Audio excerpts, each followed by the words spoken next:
Soon I'll be celebrating my 3-year relationship anniversary with Jazz, but let me rewind you back to a point where foreboding joy took a hold and made me believe I wasn't worthy of a relationship like Jazz. I remember the day I proposed. I was flooded with emotions, I was emotionally taken over and emotionally reminded that, Josh, don't feel too euphoric, because you remember last time in the past, after those euphoric moments, you have a crash of depression.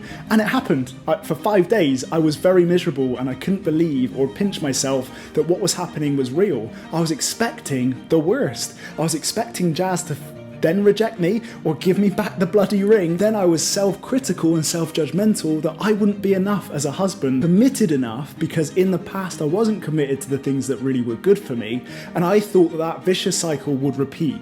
I became my own worst enemy and got in my own bloody way, like most of you probably do too. I thought there was something fundamentally flawed with me, that I was uncommittal, that I wasn't a good husband or a good boyfriend or a partner, and B, I know that having such success and celebrating it can trigger others and be a threat to those that you don't want to outshine. I remember being bullied at school for being authentic, having resources they probably didn't have either, triggered them.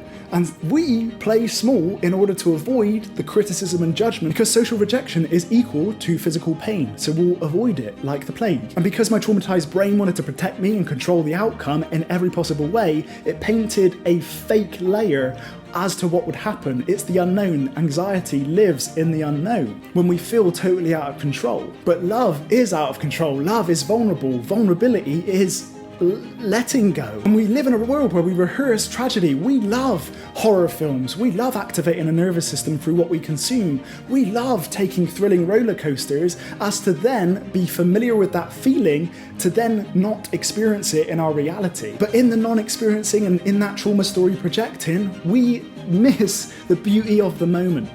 And I'm never going to get those moments back. And my expectations upon moments like proposals or 3-year anniversaries, they are crippling to my happiness. When my reality doesn't meet expectations, I'm unhappy. So what we need to do is kind of let go of expectations. Realize that we are really vulnerable beings. We're full of weaknesses. We're full of emotions. We're water and blood. We're not rock hard. That's what she said.